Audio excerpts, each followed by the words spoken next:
ఇప్పుడు వచ్చే 3 నెలలు తెలంగాణ భవిష్యత్తు ఏందన్న పరిస్థితి ఏంది అసలు? ఇది తర్వాత ఇది రివైవ్ అయ్యే పరిస్థితికి వచ్చి ఉంటుందా? ఇప్పుడు మీకున్న ఆదాయం నేను 8 సార్లు బడ్జెట్ సమావేశాలు అటెండ్ అయ్యాను. 8 ఎప్పుడు చూసినా 3 లక్షల బడ్జెట్ అంటే ఇప్పుడున్న దానికి నిజానికి నీకు వచ్చేది 2,20,000 80,000 ప్రొజెక్షన్స్ కేంద్రం ఇస్తుంది, నువ్వు ఇస్తావు, నేను ఇస్తాను, ఎలా ఎప్పుడు ఇస్తాడు, అది ఇది రాదు పోదు.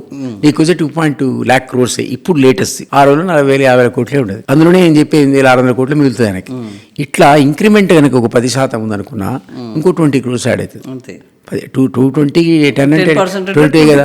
అంటే నువ్వు ఉన్న 5 ఏళ్లలో 5 ఏళ్ళు 10 అంటే ఎంత అవుతుంది? 1,00,000 కోట్లు ఆడైతే మాక్సిమం. అంటే నీకున్న 2.2 3.2 అయితే బై అంతే. దీంట్లో ఈ విజన్ ఎక్కడిది? ట్రిలియన్ ఎక్కడిది? అంకెలే గారడినా ఏందది? ఎవడైనా మాట్లాడితే మాడచ్చు కానీ సీఎం మాడచ్చా? నువ్వు చేస్తా అంటే సంతోషం భయ్, అది పాసిబిలిటీ. ఇంక్రిమెంట్ ఎందుకు 10% ఉంటుంది అంటున్నా అంటే కొన్ని అసెట్స్ మీరు ఇట్లాంటి వాల్యూ పెరగడం బెనిఫిషరీస్కి ఇచ్చినా కొన్ని చోట్ల పెట్టుబడి ఉంటుంది. అది ఇరిగేషన్ శాఖ కావచ్చు, మైనింగ్ కావచ్చు, ఇంకోటి కావచ్చు. ఆదాయం నిజంగా కూడా ఓ 10% పెరుగుతూనే ఉంటుంది రేట్స్ వల్ల కావచ్చు. సో 10% మీరు అనుకోవాలి గవర్నమెంట్కి ఆదాయం వస్తుంది అంటే 1,00,000 కోట్లు 5 ఏళ్ళకు దాటినాక వచ్చే వాటి మీద మీ విజన్ ఉండాలి, మీ ప్లానింగ్ ఉండాలి.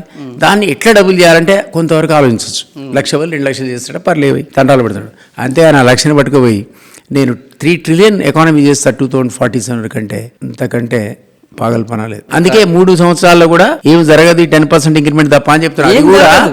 అది కూడా పాజిటివ్ ఉంటే మీరు చెప్పే ఆ 10% కూడా మీరు ప్రొడక్టివ్ అసెట్స్ మీద, ఓ ఇరిగేషన్ మీద, ఇంకో దగ్గర ప్రొడక్టివ్ పెట్టి అదనపు నిధులు లేదా 1,00,000 కోట్లు రావడం తప్ప ఇంకా ఇవన్నీ చేస్తే 1,00,000 కోట్లు వస్తాయి విత్ కండిషన్. అంతే. అవన్నీ కూడా మీ ఎఫర్ట్ ఉండాలి, మీ ట్రాన్స్పరెన్సీ ఉండాలి, హానెస్టీ ఉండాలి, ఆఫీసర్లో నిజాయితీ ఉండాలి. ఒకటి పట్టుకుంటే 800 కోట్లు దొరుకుతున్నాయి, ఒకటి పట్టుకుంటే 1,500 కోట్లు ఒక్క దగ్గర దొరుకుతున్నాయి. 800 కోట్లు 1,500 కోట్లు ఏంది? అంటే ఆఫీసర్లు అట్లా లూటీ చేస్తున్నారా? నువ్వేం చేస్తున్నావు? మా పాపం మా అక్క మన వరంగల్ అక్క కొండ సురేఖ అన్నది ఫైల్ కదలా అంటే మా మంత్రులు పర్సెంటేజ్ లేని సంతకాలు పెట్టట్లేదని అనొచ్చా? అట్లుంటే మంత్రులను ఉంచొచ్చా?